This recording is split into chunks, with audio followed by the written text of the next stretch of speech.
This episode, oh my god, yes! I watched this episode like 2 minutes ago and they got everything. They got it, bro. He got the eyes. Oh my god. Okay, so I had just watched episode 4, Solo Leveling, bro. Oh my god. They really hit it with this episode. They really hit home with this one, because now we're really getting into what made Solo Leveling's manhwa like pop off. The first 10 chapters brought everyone in, grabbed the attention of everybody, and then the next couple of chapters slowly built up that hype around us, because they got what made the manhwa so good.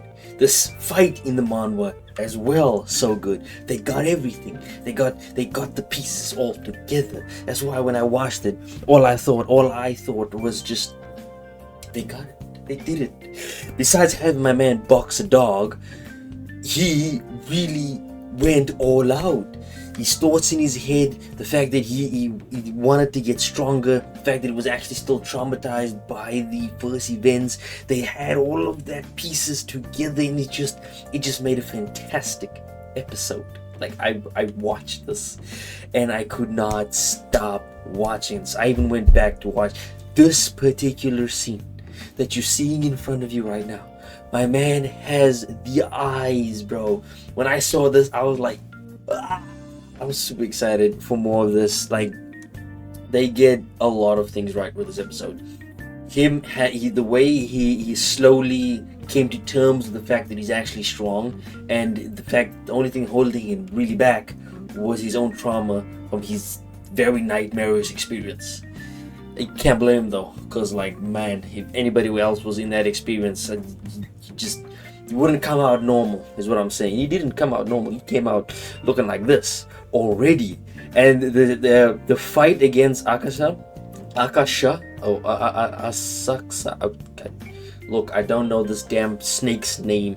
You get the blade afterwards. You all know that. We've seen it in the manhwa. Those who know who read the manhwa will know.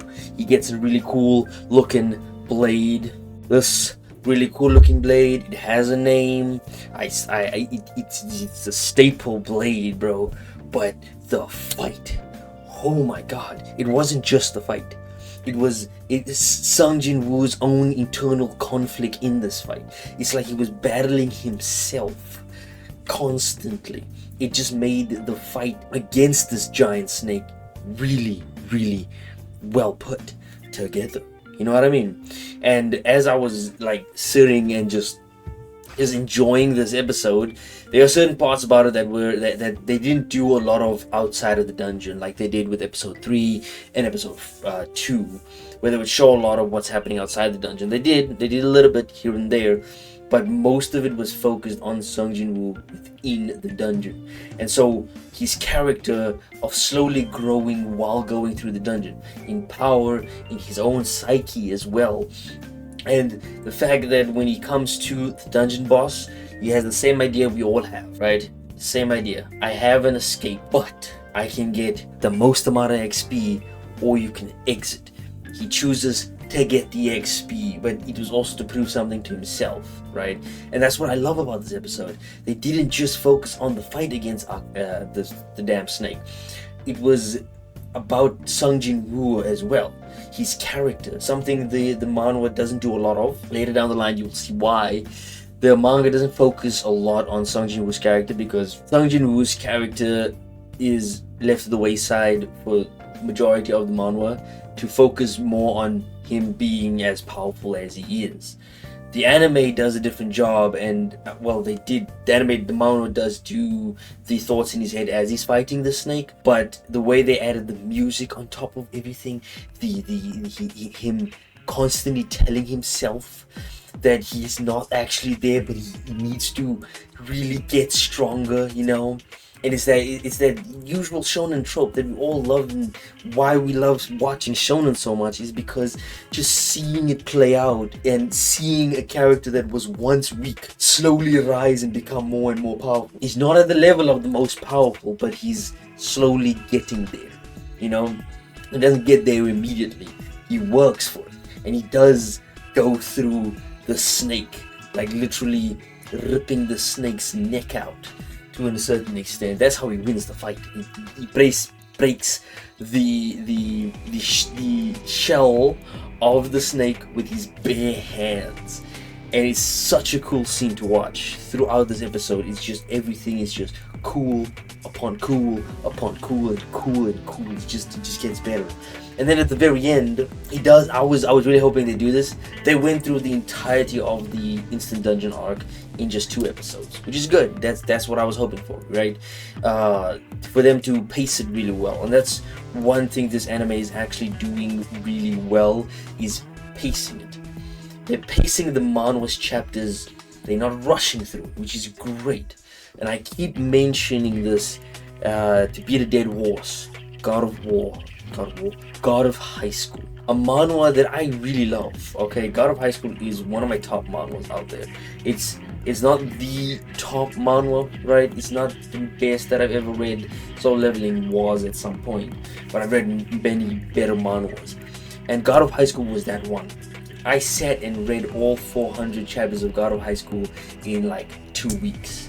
Some would say that's light work. I can do 1,000 chapters in 2 days, and I'm like, no, you can't. But yeah, I did 2 weeks, finished all of God of High School, well, at least caught up to God of High School at the time. And there were certain fights in God of High School, certain character moments in God of High School that I was just really hoping they animate. Because when I read it, I was like, my god, I can't see shit. But if it's animated, oh my god, it would be off the charts. And that didn't happen. They did do it, right? MAPPA did a great job. The animators at MAPPA did an amazing job doing the God of High School anime that we did get, but they skipped a lot of story beats because God of High School is focused on its story. It's not just fights.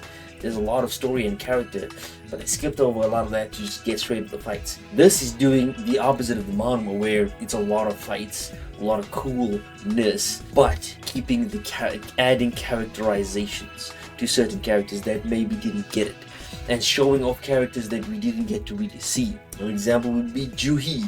Juhi we only get to see at the end, right here, after Sung stabs the hell out of this damn monster. Then we get some characterization to Juhi. But before that, we don't get anything. But in the anime, we do. We get to see a lot of Juhi's conflicting nature in herself, because she's extremely traumatized by that event, and I don't blame her.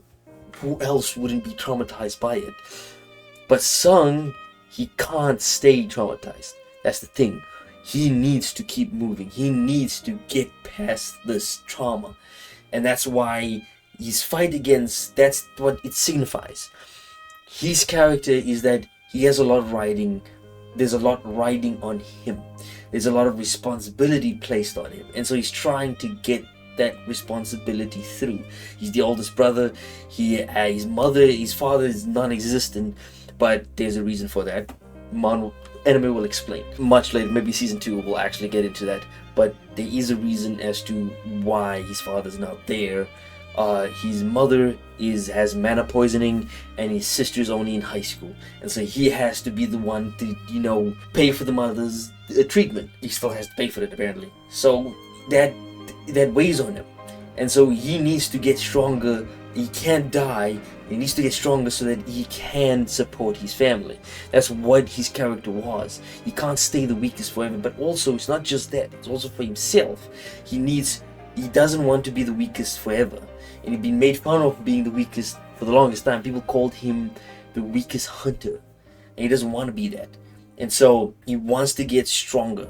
That's his main motivation for his characterization. And it's great getting to see that throughout the fight with this giant snake, and his constant anger towards the snake, to the point where he just brute forces it. He goes barbaric and just grabs, using all the strength he put into himself, and just breaks through, choking the snake to death.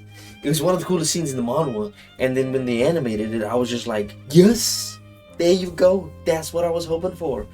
This is what I wanted. It being animated so well as well. It's exactly what I wanted. The craziness, the desperation, Everything is in his voice, the music even, it just goes hard. And that's why I really love this episode. It signifies that, okay, we're in for a ride. There's some other fights coming up, and another part of his characterization, the more he delves deeper into his edginess, is in the next couple of episodes. I can't wait to see episode 5 and 6, because I know 5 and 6 would probably deal with the next dungeon he goes into, and that also has a whole list of characterization that they could do with that dungeon, with that arc. And so I'm super excited for episode 5. Episode 4 was just an extreme banger. Solo Leveling's anime so far is just doing everything right.